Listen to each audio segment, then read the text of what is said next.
Chapter 4. Judgment. By the grand scale and by measurement I weigh a soul. Carefully and with steady hand I view it in its naked whole.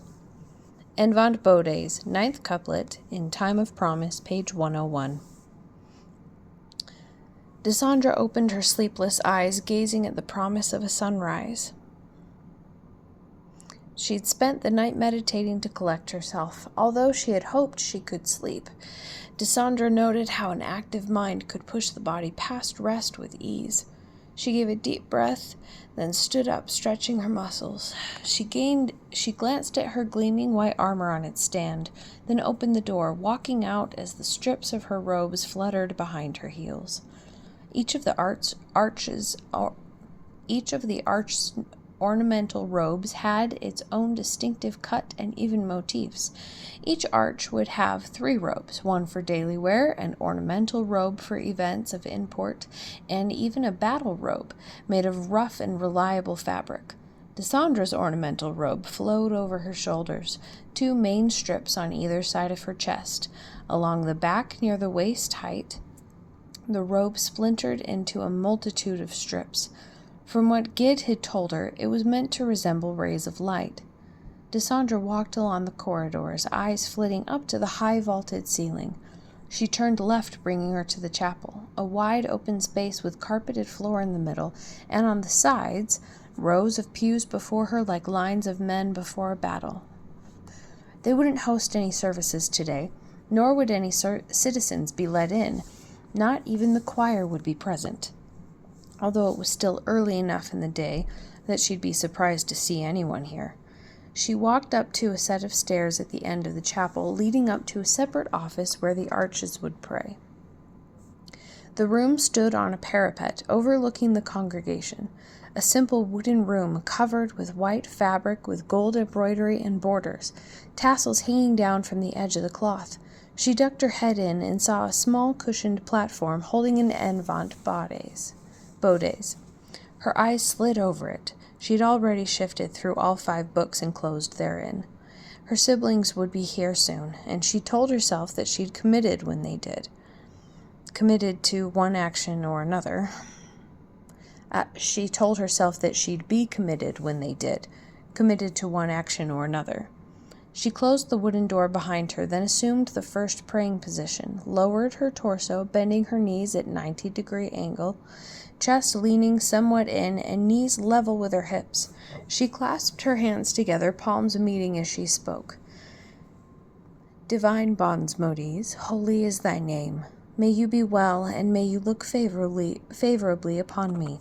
Consecrate this expression so that I may triumph, and that I may grow in my ability. She said the words slowly and with intent, enunciating each syllable. Had she not done this same prayer for her whole life, her legs would be shaking with fatigue. She shifted to the second position, sitting upright with her toes meeting behind her. With her knees on the ground, she leaned back, her back straight and her hands clasped together. Divine Bonsmodes, holy is thy name, shew unto me thy light, and what thou hast already ordained before me. May you know the sincerity of my request through my expression and ability. Keep me close as you go before me and beside me. With a sigh, she smoothly transitioned to a comfortable kneeling position. She felt the clear-mindedness that came from a light exertion, her legs feeling limber. She let her hands fall to her lap as she bowed her head. This was the last of the 3, meant to be held for longer should one need it. She knew that the men had a different ritual, although the prayers would be the same, and they would have their own physical exercise to accompany them. With eyes closed and the white robe folded in on itself around her, this last prayer didn't have a memorized rhetoric. This was meant to be personal. She pursed her lips as she whispered, Divine Bonsmodes, holy is thy name. Give me the strength to adhere to what I know I should do. A silence inhabited the air, and for a moment Dysandra could believe that only she and this room existed. With a long, drawn-out breath, she stood. She asked Gid about the reason behind prayer practices, and he told her that the Imperium believed only the physically fit were worthy of communicating with God. He told her that he believed that Bonsmodes took the effort of the prayer exercises as a sign of commitment. She wound her way through the monastery, walking toward the waiting room where her brothers and sister would be. She did feel more collected. These prayer exercises were why citizens of the Imperium were fit. Although it was required of everyone every day, some high officials simply didn't have time or the mind to complete them, so a specified minister would pray on their behalf. Dysandra crossed through a hallway, entering the back half of the monastery. She stopped before large wooden double doors, then opened them.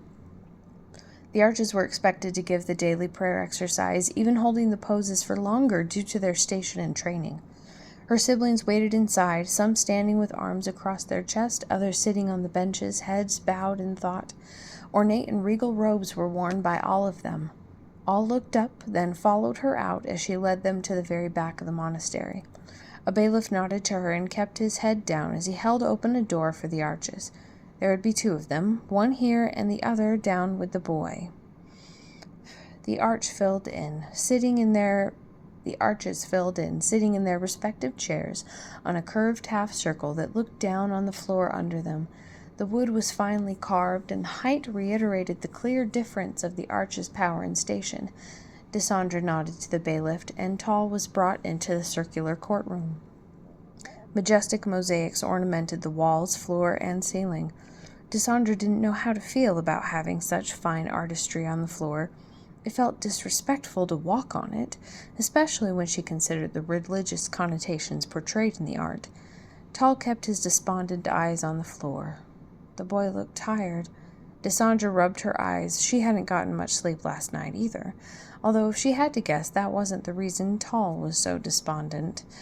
The room was in a secluded part of the monastery. Imperium monasteries were notorious for dominating any cityscape with their size and ornate construction, a symbol of their father's importance and superiority over the creations of men. Each building was constructed facing east, so they could see the moon rise each night. Dysandra looked from Tal to her brothers and sisters around her. Since this was her monastery, not to mention she was the one who called this court, she was seated in the middle, the seat of authority, directly in front of Tal. To her left sat Katrini, Cynthia, Andre, and lastly, Catarix. On her right sat Corneliu, Daciana, Malik, and on the far right Adaj. Each of them didn't wear armor, but rather a robe meant for comfort and elegance, much different from the rough robe they sometimes wore over their armor. She stood up.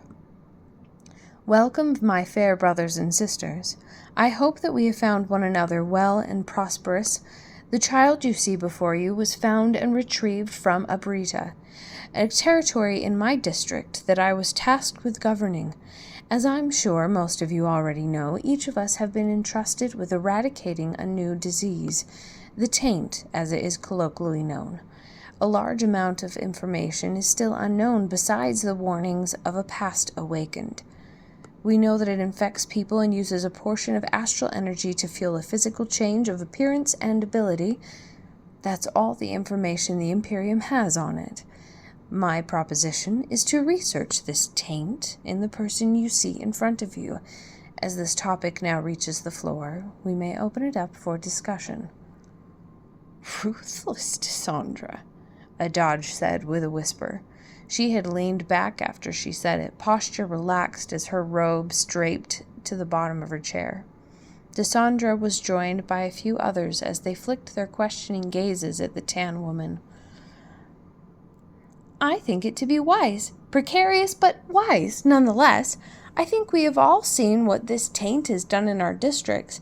Beyond the danger of war with those affected, we continuously lose the good faith of our people the longer this goes on. All they see is the thoughtless butchering," Katrini said. "Have we come to the point where experimenting on this mere child is all we can do?" Andre asked. His pale green eyes searched them, a hand feeling at his goatee. The room was quiet for a few moments. "It would shed some new light on how to combat this infection," Malik stated. Even without his armor, his powerful build was present. Catarix cleared his throat. It seems pertinent to me to question if this boy has been infected with the taint. From my experience, if his village was infected, it should have been a matter of time before he matures into a demon. History does have a penchant for favoring the cautious, Cynthia supplied. The room fell silent once more. The bailiff coughed. Even so, what would the course of action be? Say he is somehow immune to this taint, what then? Besides, the awakened outlined rough areas as a reference. We know that this taint has a penchant to pop up in defiance of normal guidelines when considering a disease, Dakiana asked. Her red robe shifted as she looked around, her black hair spilling over one of her shoulders.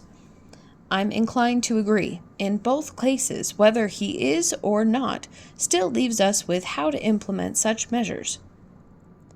Better question, what's keeping us safe from this taint? Malik started.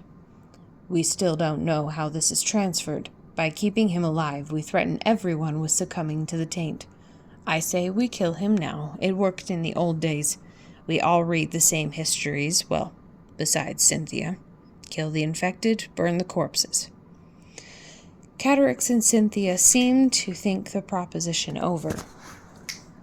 We have no correlation on what actually causes this. Killing the boy would be irresponsible, to say the least, Dysandra countered. That's why we must figure out information first. What does Brother Corneliu have to say? Stayed awfully silent all this time, Cynthia asked. Corneliu stared, deep in thought. Cynthia turned her blue eyes to Corneliu, her orange head of hair almost blending in with her robes. He remained silent. Brother Corneliu? Something seemed to wake him from his stupor. Has this boy been seen by the awakened? No, Dysandra responded. I believe that guidance from the awakened would be invaluable at this junction, he added. Maybe, but this awakened is new, basically an infant to his craft. To receive help from him would require time, something we are currently burning. Not to mention the logistics of the Imperium would require to spirit such an act. Katrini and Andre agreed with her observation. We need more information, Dysandra. If you could recount what happened, but in greater detail, that may help clear some things up, Catarix stated. Very well, she started. We had previously decimated 2 of the surrounding towns that night, and the last to purge was Abrita. We swept through the city without incident until I pointed out one that my chapter had missed. A girl who looked to be about the age of 17 was hiding behind some wreckage. I sent 3 to eliminate her. Once the first soldier struck her, though, her transformation began instantaneously. She bested my soldiers with ease, and that's when I engaged her. I opted for a more conservative approach, as I didn't know what she was capable of. During our brief skirmish, I wounded her twice. Why did you refrain from charging her head-on, engaging her first, and thus gaining an advantage? I'd think that each of our weapons would do the job quite well, Corneliu prodded. Like I said before, the Awakened had given us warnings and some few guidelines. He did not express the abilities of these individuals. This was the first one that any of us had seen or come up against. I wanted to gauge her abilities before, keeping a distance, as I used my soul binding offensively. I feinted a stumble, and the demon took the bait, rushing me in attack. I used this opportunity to get close enough to stab her in the abdomen, but the force of her attack was greater than I estimated, and I was subsequently thrown to the ground, breaking a considerable number of ribs in the process. Sometime later, I was awakened by the boy in front of you. I thought him a refugee from one of the neighboring towns. Perhaps the taint had changed enough people to cause damage to the surrounding establishments. He told me that his mother lived in Abrita. From there, I knew him to be taken by the taint. He just hadn't morphed quite yet. I thought to bring him here, where we would counsel on what to do. But wasn't he kidnapped prior to your arrival in Deodu? Andre asked. Yes. Bandits ambushed my convoy with the help of 2 soulbinders. I was preoccupied with killing one of them, and that's when they took Tal. Although I did make sure that they returned with less than half of their original company. These bandits knew that Tal was important, otherwise why take him? Afterward, I took a small group of soldiers with me to track them. We cornered them in Philidae territory, and after a few exchanges, managed to retake the boy. But it stands to note that the she-demon I had fought before was leading them, only now she looked far more mature. That is very concerning, Dysandra. I haven't fought any demons as of yet. They aren't supposed to be this early. None of them are supposed to be, Dakiana expressed. Agreed, Andre said. Something is wrong. Something is unbalanced, Catterick said. I know, brother, but the issue still stands. What are we to do with the boy? Andre questioned. Heartless, just heartless. You mean to tell me this boy woke you to find safety and refuge, and you cart him here to be experimented on? Silence once again found the room. The silence was biting, and Dysandra couldn't help but look straight ahead and into Tal's eyes that were moist and a face covered with dry tear streaks. I find Sister Dysandra's actions to be thorough and thoughtful in nature. I find this for her actions on the battlefield and in her desire for conference. It's about time we started gathering more information on this disease, if that's even what it is. While a little uncouth, she has provided us with an opportunity to save the Imperium. I say we take it. Nothing else matters until more information can be recovered. I vote to first test his standing as a host of the Taint and, if he is, to do additional research on what may stop this infection, Katrini stated. All right, Dysandra started. All for this new movement. All 9 raised their hands. Dysandra dismissed the court. Hours later, Dysandra held a flask of mead to her mouth and drank as she once again sat on the roof of her monastery. Her eyes drifted lazily downward. The city, despite the late hour, was alive. More so than normal, the company of her brothers and sisters, plus their respective chapters, fueled many festivities. If she looked down, she could see the wealthy women and men go about in the night, a stylish over-vest for the men, often with elaborate patterns and colors, with stiff portions under the cloth that emphasized the shoulders and collar. As for the women, they walked about with flattering skin-tight dresses with a slit for one of their well-defined legs, as well as a stiff fabric that came to an even angle at their shoulders. While each wore different colors, there was a theme respective to their arch, which meant that most wore white, Dysandra's color, to complement the ones that they had chosen. She could hear the music lift above the streets in honor of such a festival, a rare occasion she had decided to make to celebrate all the arches coming together. It was not often all of them were together. Dysandra didn't mind that. It was more peaceful alone. She raised the flask to her lips. The cold metal touching her lips made her shiver ever so slightly. She tipped it up and drank. She thanked the sensation of her throat and stomach burning with a comfortable heat. She got lost in the city, her eyes eventually tired of the motion and chaos of that. She turned her attention to the sky. She'd stay there for hours after the trial, and it was dark out, so she could easily spy the stars. She let her mind wander. She always wondered what things the sky saw. Nixonia was the sibling of the night, and yet Monica was the sibling of the stars. Did that mean they shared dominion over the night sky? There you are. She tossed 2 knives directly behind her and released them from her fingers as she guessed the height of her assailant from where the words had sounded. Then she raised her flask, cocked her head back, and drank again. Nice to see you, too. For the Almighty and all his names, even while drunk, you managed to hold on to that pristine killing instinct. Took me a little to find you, though. I find your rooftop habits haven't changed since we were younger. "Hello, Katrini," she said, still looking ahead. "Oh, so you did know it was me," Katrini said while she sat down next to Dysandra. "Not at first. Why are you here, Katrini?" "Wanted to talk shop? Oh, so to speak. And I may also know that this hangs heavy on you.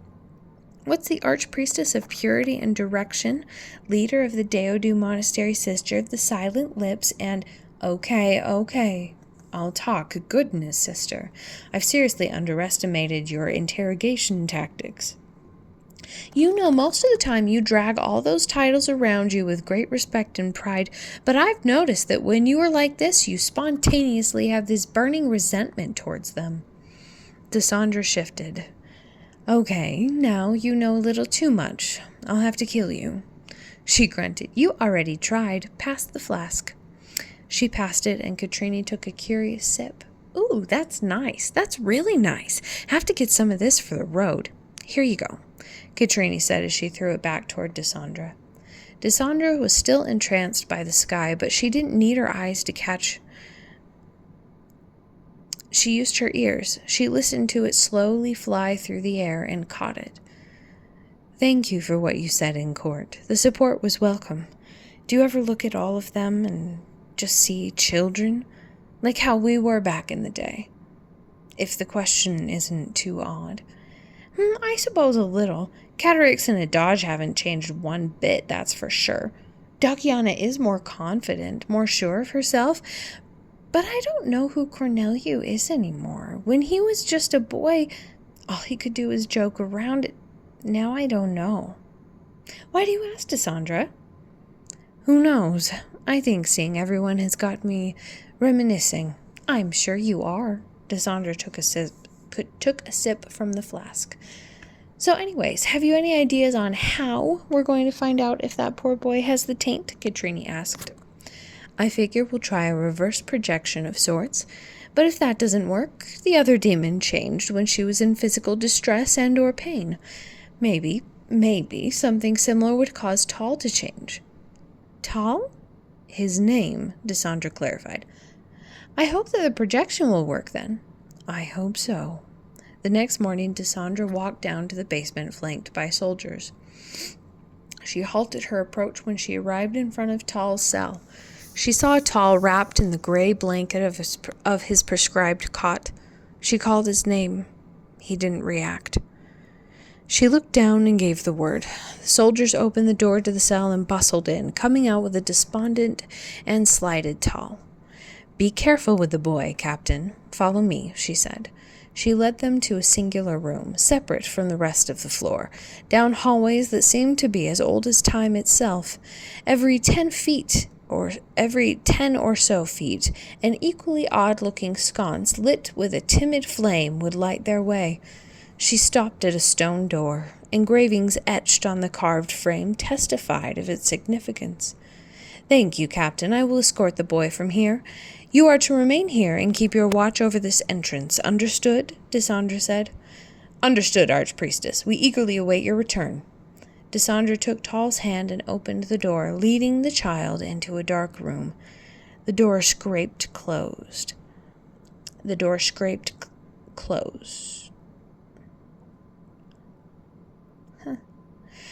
Dust fell from it as it hit the frame, billowing out on faint eddies in the air. Dysandra found it a cruel irony that her siblings had chosen this place. She could vividly remember talking about Gid, about the Derur, a simulacrum she had been put through, a very intimate hell designed to test the new arch through every pain available. Tal would be placed in the same room. Dysandra shivered at the parallels. Tal tried to break away in the darkness. Dysandra sighed and released his clenched hand. She could hear his footsteps increase. She could hear his footsteps increase in pace as the boy tried to get away. Tal, this is a preparation room, built long ago, and although you don't need any, we are using it now. Tal, Tal collided with a wall and fell down. The sound of it reverberated around the dark chamber. He scrambled to his feet and tried a different direction, hoping that some way would lead him out of here. Tal, there is no way out of this room unless it's with an archpriest or priestess. Tal, you are going to hurt yourself if you keep running. This room is only so large, Dysandra said, a firm tone in her voice. She could hear the footsteps halt as the boy stopped, catching his breath. She could hear him breathe heavily in the darkness. Tal, listen, we are going to perform some soul binding on you. This technique is called projection, only it'll be a reverse projection since you aren't the one doing it. You must prepare yourself. This will be unlike anything you have previously experienced. Tal's breathing became shallow. He started to walk. Dysandra started. If he was going to make this difficult, a small hand grabbed onto the hem of her cloak. She turned, kneeling as she did so. She was close enough to see his face, partially obscured by the darkness, but still. She put her hand on the side of it, looking at his eyes. She could see fear. Come, stay close, she said, while she walked him into the next room. The next room was lit by overhead brackets, torches that shone with a proud flame. The room, like the antechamber, was circular but smaller. A thick but polished stone slab was laid in the middle of the room. Her brothers and sisters stood around the room, facing the door. Dysandra shut the door behind her and walked Tal to the center of the room and motioned for him to sit on the slab of stone. He hesitantly did so. She stood back, aligning herself with the circle her brothers and sisters had made. The runes surrounding the stone slab came to life, light shining from the characters. Dysandra could feel the air vibrate, charged with the focused astral energy from her brothers and sisters, focused and connected. The slab shone with a weak but definite light.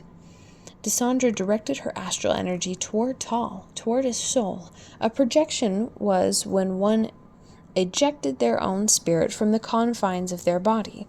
In this state, the body lay dormant until the soul was once again reinstated in the body. What they were going to do was a little more difficult. She had to push her own energy into Tal's soul so that pieces of his soul would be seen apart from the whole. It was harder than if you were to project yourself. You were inherently familiar with your own soul, but to try it forcefully on someone besides yourself was tricky. Matters of the soul were often that way. Tal's body began to act up, parts of it going limp while others moved. That was not supposed to happen, she thought about calling it off, but no, to disengage the soul binding right now would leave its own marks. Better to work quickly. She prodded within Tal's soul, strengthened by the power of the other archpriests and priestesses. She looked for any foreign energy, something that didn't fit with the rest of his soul. Tal groaned. She looked through events that weighed heavy on him, memorable things that may give her some sort of clue as to where or if Tal had been infected with the taint. Tal groaned again, this time louder. As he was a young boy, she didn't have too much to sift through, so why couldn't she find it?